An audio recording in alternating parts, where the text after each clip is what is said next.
especially later on in his career, as somebody that was cosplaying and I would not say that. And basically playing a role. No, not true. Not true. If you read the book, you see that's not true. Yeah. Not true. No. I think, no, I'm telling you that I don't think that's fair. You may disagree, but I don't really think that's certainly not how I think of Tupac at all. Well, maybe you weren't saying it, but somebody said it in the book. Maybe somebody that you interviewed possible was saying that. Yeah. What do you think? And I want to acknowledge that you knew Tupac and I didn't. So I'm writing a book and I'm relying on people I interview with. To me, actually, this is really interesting. The Tupac I love the most is Baltimore School for the Arts Tupac, okay? And this is a Tupac who would show up at school. So he loved that school. That school was like his love. And he would show up at school with his nails painted black, a baby bottle with water in it, and he would drink. He had the cut with the peroxide fade down the middle. His pants he would spray paint on his pants, MC New York. He was wearing either hand-me-down or thrift store clothing. And in the Baltimore School for the Arts, he is this kid who just like embraces it all. Dance, music, even singing. Like he's just this art.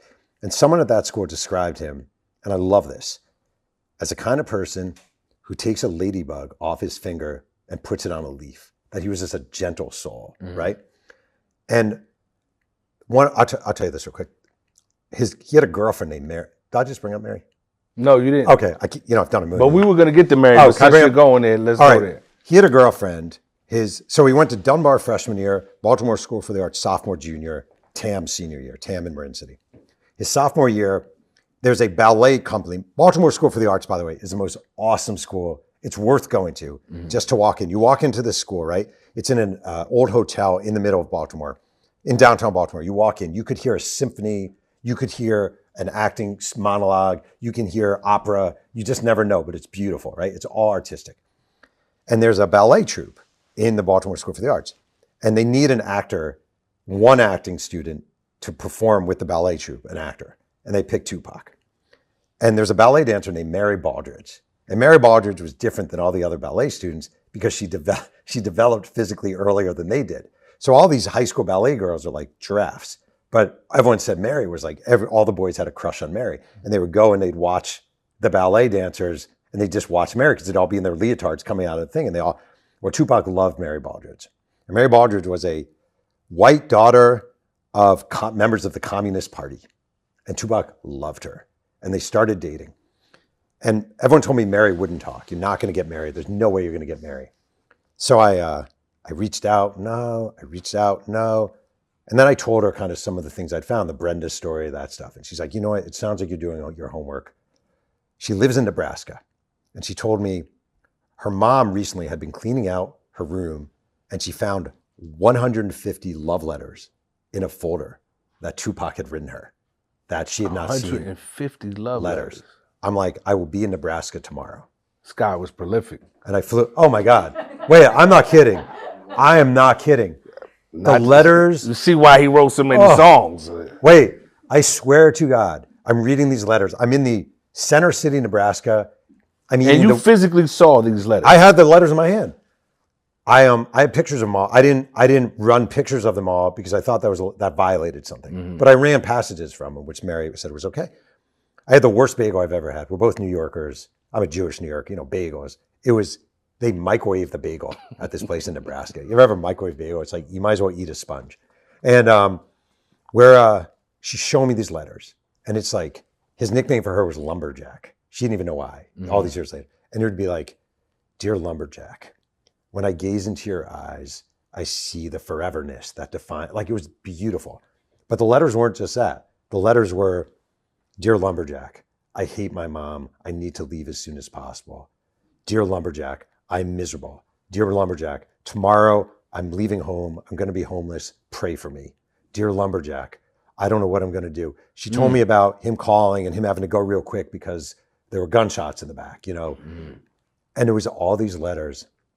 And it was an amazing capsule into this really smart, really poetic, really beautiful young man. And to me, you may disagree. I think he always had that in him even for when, sure. and that's what I'm saying. 100%. I'm not saying he was faking or whatever, but I think like, and I had a million people say this to me. You may disagree. He knew how to talk to the older white teacher, math teacher at like Baltimore School for the Arts. He knew how to talk to the kid who was into hip hop, his classmate. He knew how to talk to everyone, and he would adjust to them. And it wasn't bullshit. It wasn't like he was lying. It's just he understood different people. He knew how to read a room as well. And most of us do. You know what I mean? That's But a lot of people don't. That's not.